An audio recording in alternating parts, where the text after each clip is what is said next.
Na oddział chirurgii GPU trafiła dziś karta RTX 2070 Super, nominalnie 8 GB pamięci.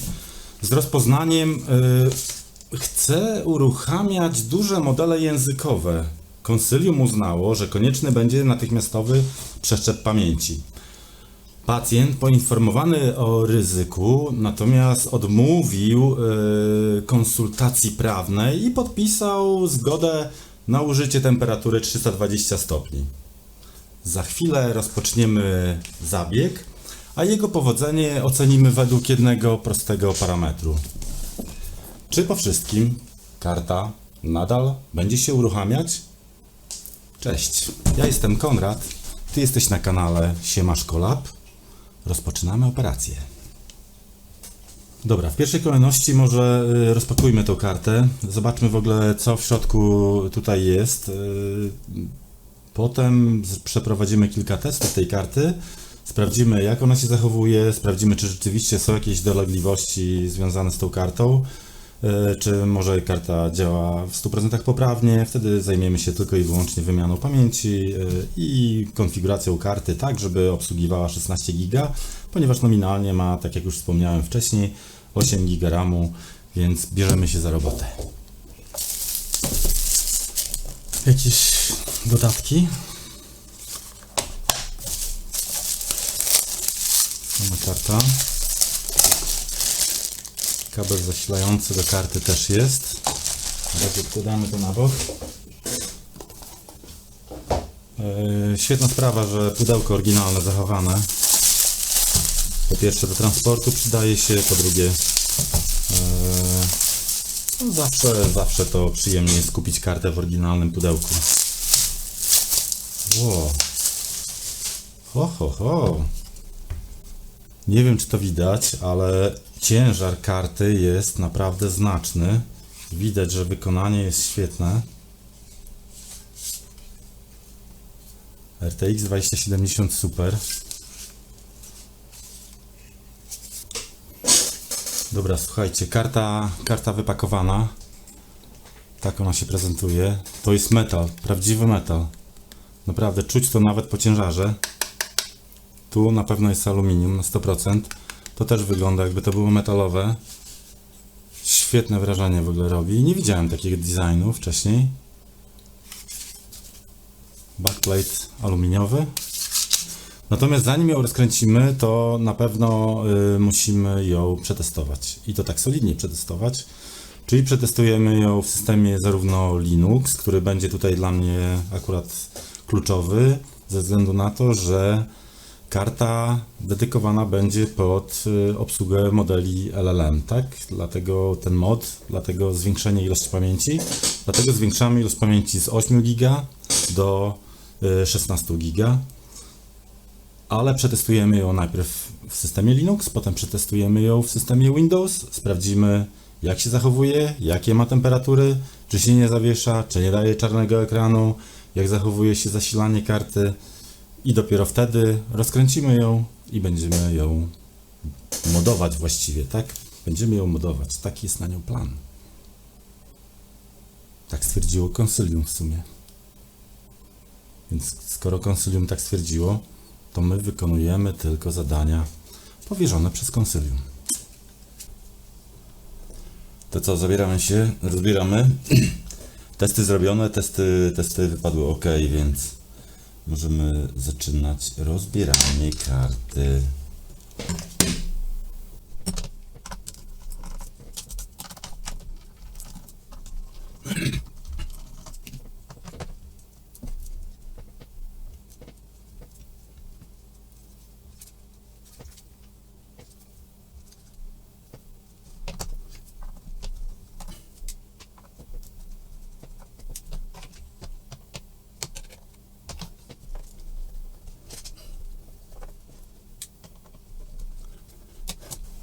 Dobra, to może tak, dajcie mi chwilkę, ja ją otworzę i widzimy się jak już, bo to w sumie nic ciekawego, odkręcanie tych śrubek.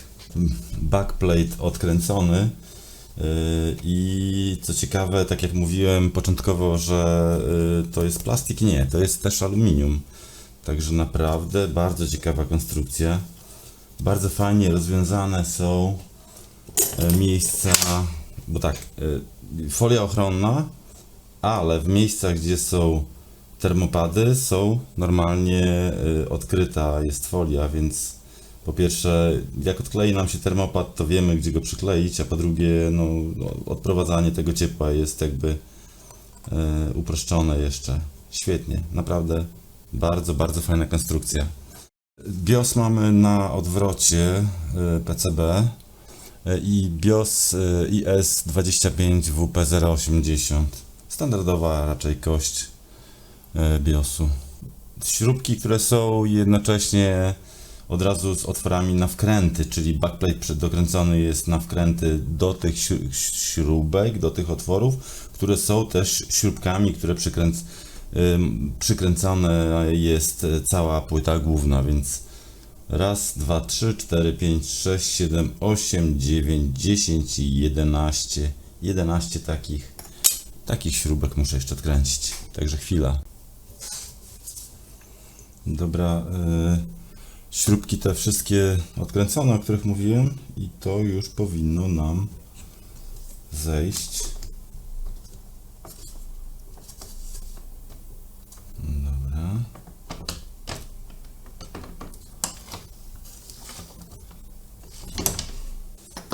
No i dobra, jest karta, jest karta. Raz, dwa, trzy, cztery, pięć, sześć, 7, 8 pamięci.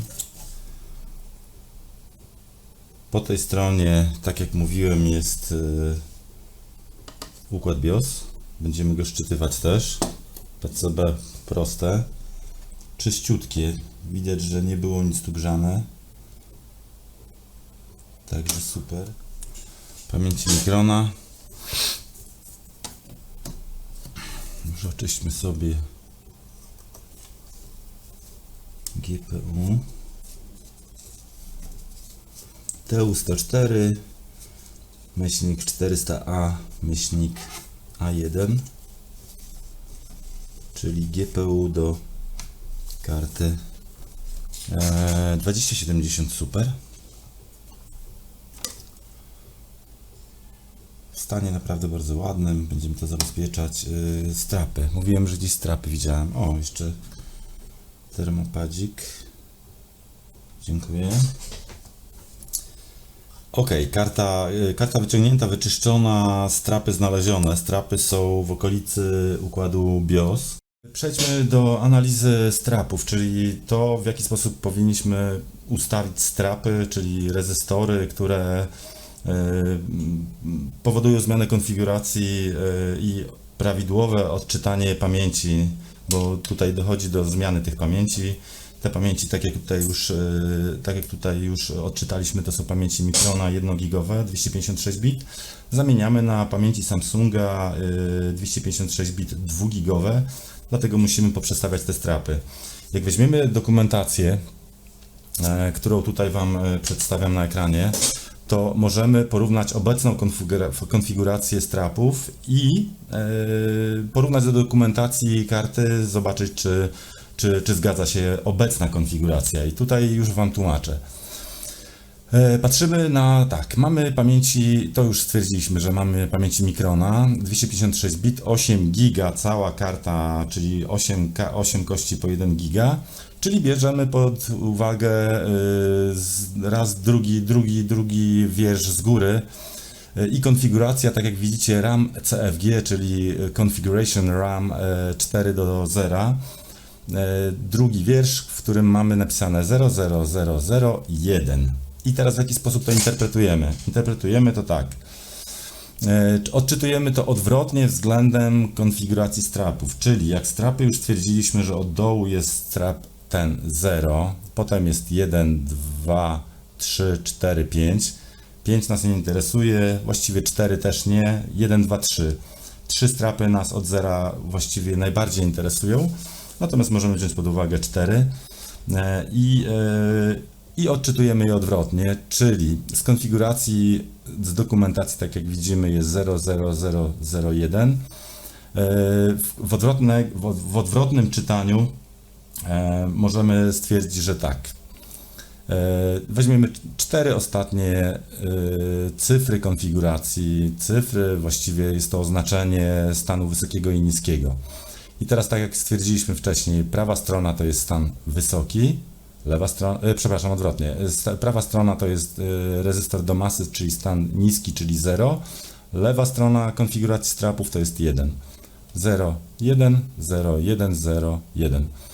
I jak weźmiemy 4 ostatnie cyfry, czytając je w odwrotnej kolejności, raz, 2, 3, 4, no to widzimy, że pierwsza konfiguracja strapów jest po stronie niskiej, czyli 0, 0, 0, 1. Nanosimy to na dokumentację i patrząc teraz na to białe pole, na tą tabelę, szukamy konfiguracji 4 ostatnich cyfr RAM CFG, które mają 0001. No i tutaj, jeżeli chodzi o 8 GB, pasuje tylko jedna konfiguracja, czyli drugi wiersz 00001.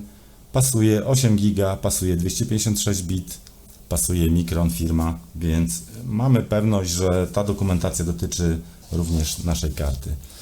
No ale mamy jeden problem, bo jak przejdziemy teraz niżej do konfiguracji 16 GB, czyli kości 2-gigowych 256 bit Samsung, ponieważ według tego schematu i tej dokumentacji dla PCB, o którym mówiliśmy, PG 180, możemy zastosować tylko i wyłącznie kości Samsung, według tej dokumentacji, powtarzam.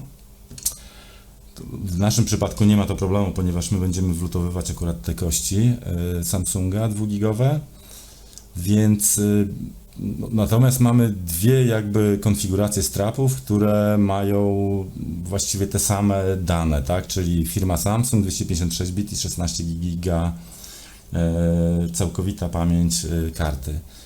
No i tutaj spotkałem się z taką, gdzieś wyczytałem taką opinię, że ta konfiguracja, znaczy mamy dwie, 00110 i 00111, że konfiguracja 00111 jest konfiguracją, która dotyczy szybszych kości pamięci, natomiast to PCB i tak obsługuje 16 gigabit, czyli HC14 kości, możemy wstawić kości z końcówką HC16, natomiast one nie będą pracowały z tą prędkością.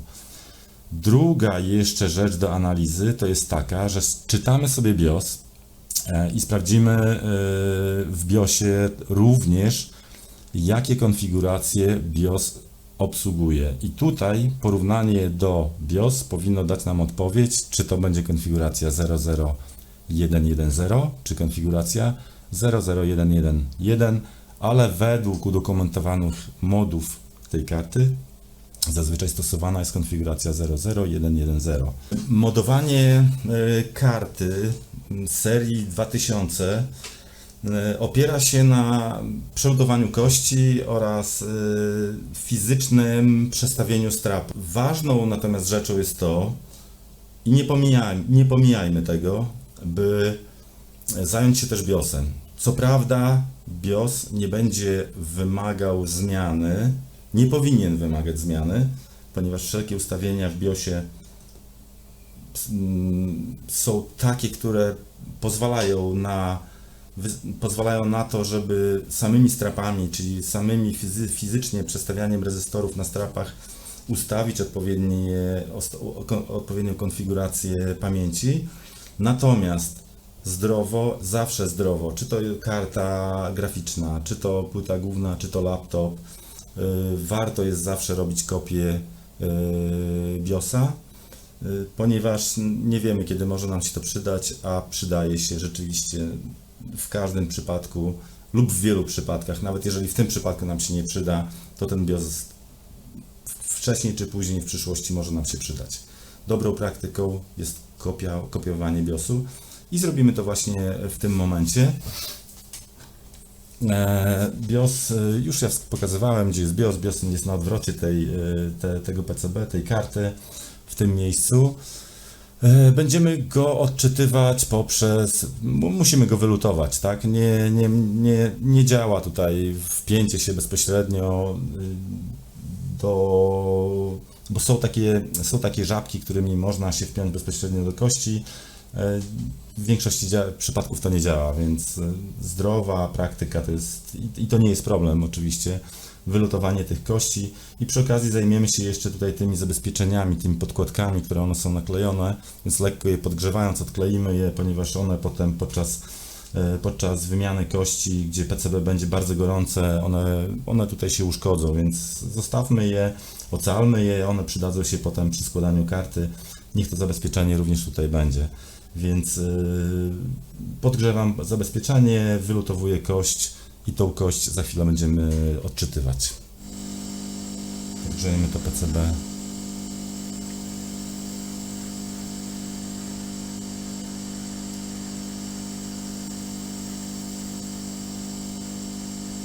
No już bardzo ładnie odchodzi.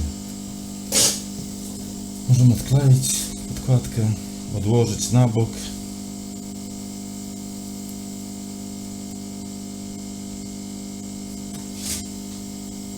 Odkładam do śrubek.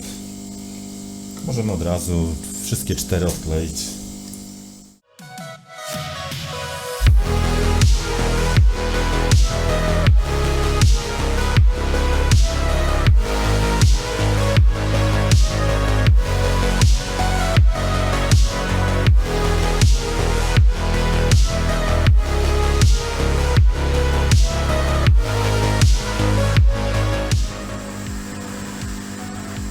PCB jest grube, także dobrze, no musi, to jest karta graficzna, tu dochodzi do dosyć wysokich temperatur, więc jakość PCB musi być wysoka w kartach graficznych.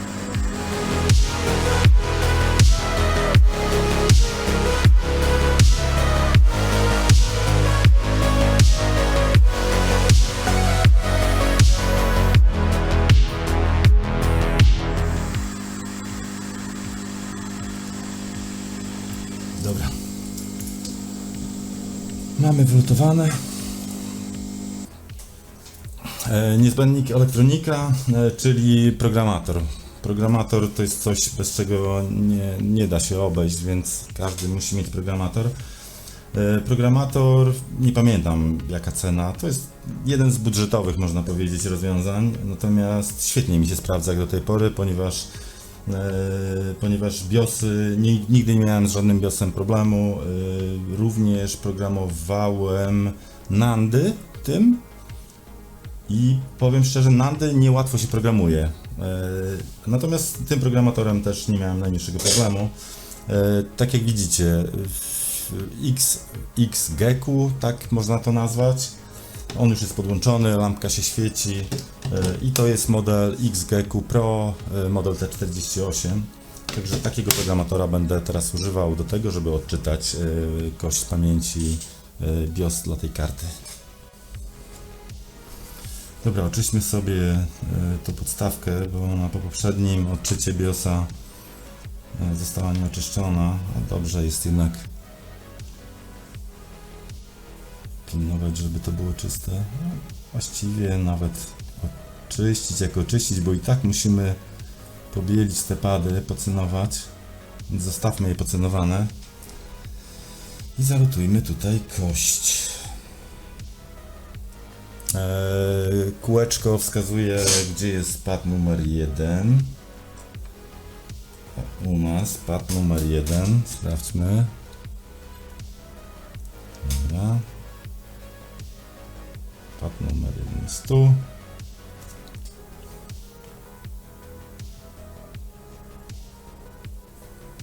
Przyłapmy sobie.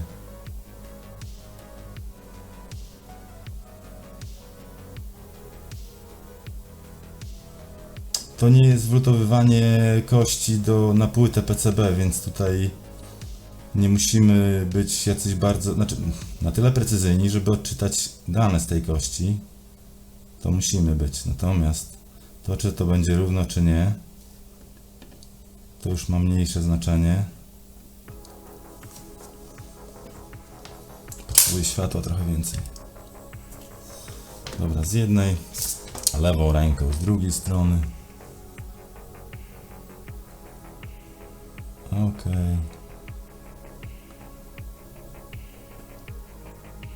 No i dobra. Ok, kość BIOS przygotowana do odczytu.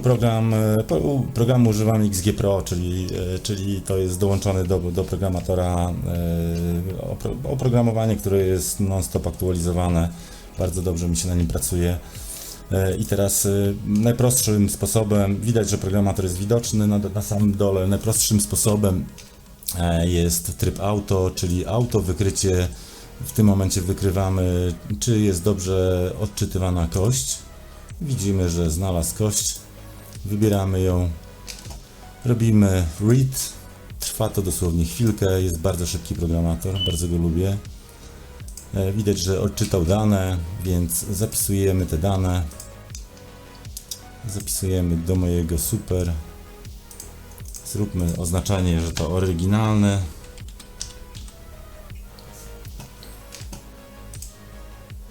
I już właściwie mamy zapisany BIOS, także na tą chwilę mamy odczytany BIOS, zapisany, kopia BIOSu jest zrobiona. Ok, mamy tak, BIOS wlutowany, BIOS odczytany, potem wlutowany już z powrotem do karty. Strapy już mam przedstawione, już tłumaczę w jaki sposób, znaczy tłumaczyłem to już wcześniej, natomiast już pokazuję w jaki sposób w tej chwili mamy konfigurację strapów.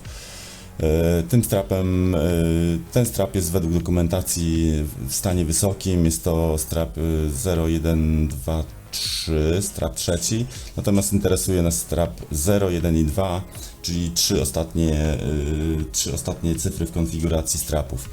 Czyli tak, stan wysoki 1, 1 i stan niski 0, tak? Czyli trzy ostatnie cyfry 1, 1, 0, inaczej 110. Można sobie to interpretować jak się chce. Natomiast najważniejsze, że mamy tak wlutowane stan wysoki, stan niski, 1, 1, 0. I taka konfiguracja dotyczy pamięci firmy Samsung, 2-gigowych kości. Karta powinna nam pokazać 16 giga w tym momencie.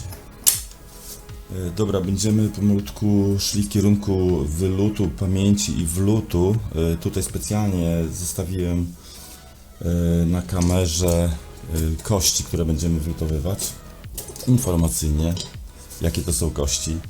To są, tak jak mówiłem, Samsungi K4ZAF325BM i to są HC14, czyli 16-gigabitowe kości.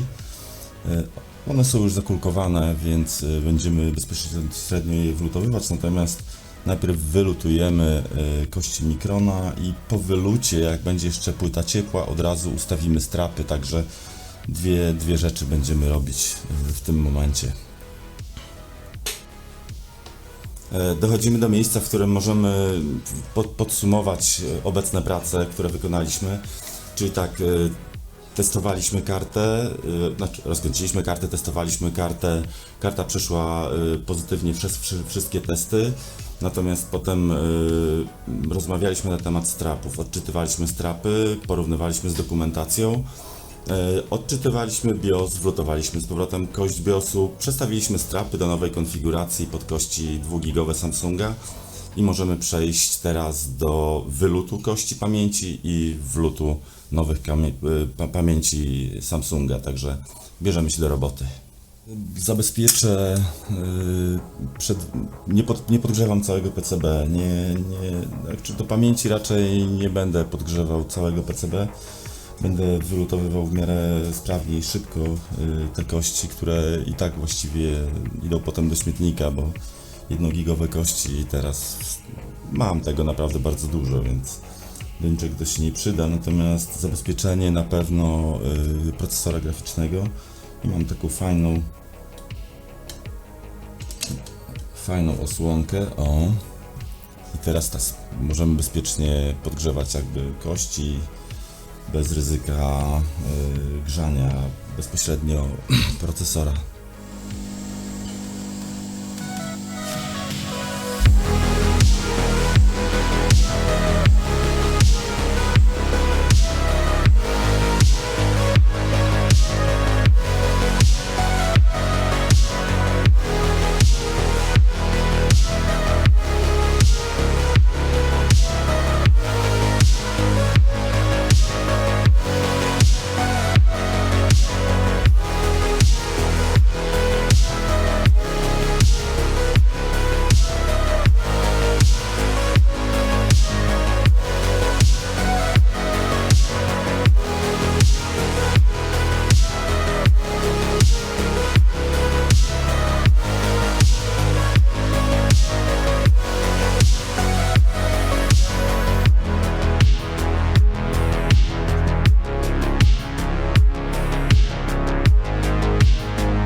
Dobra, czas teraz na oczyszczanie padów na płycie.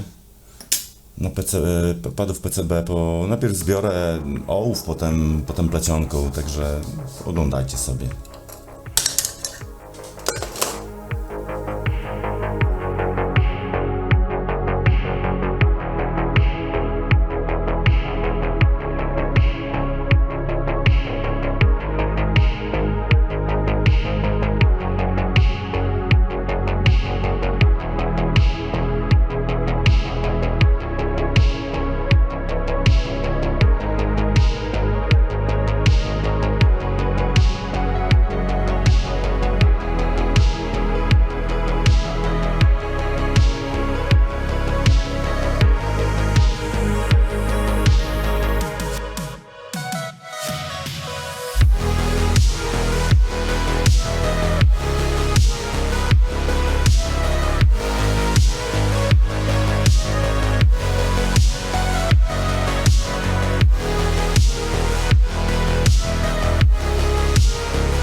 Dobra, przemierzmy sobie cewki na szybciutko. Dobrą masę trzeba złapać.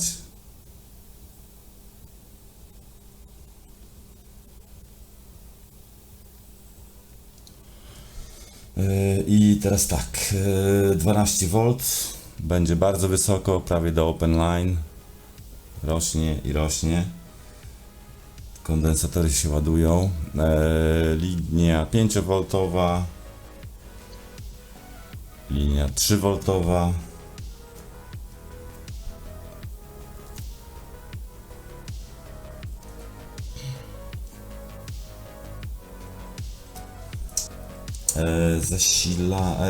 Oporność linii zasilania procesora bardzo nisko, widzicie? I to właśnie jest tak, na procesorze jest tak nisko, że mój miernik tego nie ogarnia. Zasilanie pamięci o 65 ohmów. Po wludowaniu pamięci powinno być około 20, 25, 30.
Trzymajcie kciuki.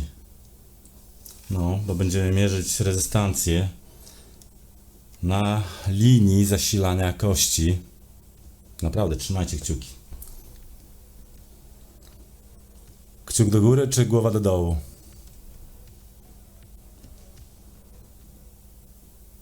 Kciuk do góry! Mamy 16 ohmów na ciepłej płycie. 16 ohmów, 20, ale to mówię, to na tą chwilę ta płyta jeszcze nie ostygła. Rośnie zresztą, widać, że temperatura spada. Jest ok, dobra. Pamięci wlutowały się poprawnie. Składam. Wstępnie składam. I sprawdzamy. Karta złożona, poskładana, właściwie docelowo już nałożona nowa pasta. Natomiast no, ona ma termopady jeszcze w świetnym stanie, więc zostawiłem te termopady tak jak są. Wkładam kartę do testowania, tak? Będę testował ją, będę obciążał ją furmarkiem, będę pokazywał, jakie parametry ma, czy na Nvidia SMI. Na razie wszystkie testy będę wykonywał pod Linuxem. Także zabieram się w tej chwili tam z tyłu do testowania tej karty.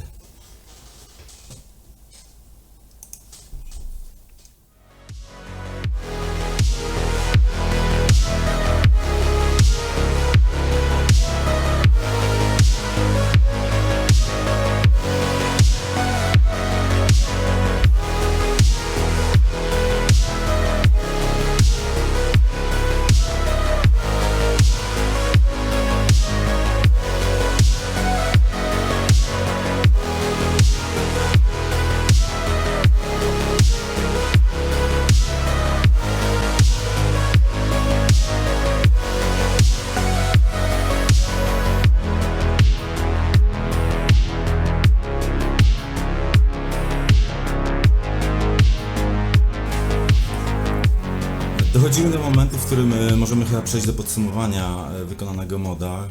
Modowaliśmy kartę 2070 Super, RTX 2070 Super na procesorze TU104, którą modowaliśmy zmieniając 8 GB, wlutowując kości 2-gigowe, czyli zmienialiśmy na 16 GB. Kości, które użyliśmy, to Samsungi, to już wspominałem, może pomijmy to wszystko. BIOSa nie zmienialiśmy tylko strapy. I teraz tak, podsumowanie. Nvidia SMI polecenie poprawnie widzi 16 GB rozpoznany mod w całości, czyli pamięci wszystkie zobaczyło. Zegar pamięci raportowany 7001 MHz, czyli idealnie bym powiedział 14 gigabitów efektywnie. I przy DDR-ach, szóstkach double rate może pokazywać połowę, natomiast jest 14 giga oficjalnie prędkość tych pamięci.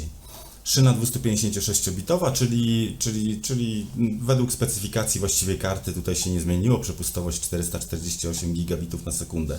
I to wszystko mamy. 5060 Ti w wersji 16-gigowej ma zalutowane DDR-y 7 28-gigabitowe, natomiast szyna ma 128-bitową, co daje identyczną prędkość 448 gigabitów na sekundu. 5060 Ti, 2070 Super, ta sama prędkość kości, jeżeli chodzi. I to jest kluczowe, jeśli będziemy używać karty do LLM, czyli do modeli językowych, do AI, więc tutaj to jest kluczowa właściwie wartość, tak? Prędkość pamięci. Tak jak to bywa w kartach modowanych, niestety mamy tutaj problem ze stabilnością karty i stabilność kości działają perfekcyjnie, tak? Prędkość kości działa perfekcyjnie, natomiast karta przy swojej optymalnej, nominalnej prędkości procesora graficznego nie działa prawidłowo. Przechodzi w tryb wyłączenia, restartu, więc nie jest karta stabilna.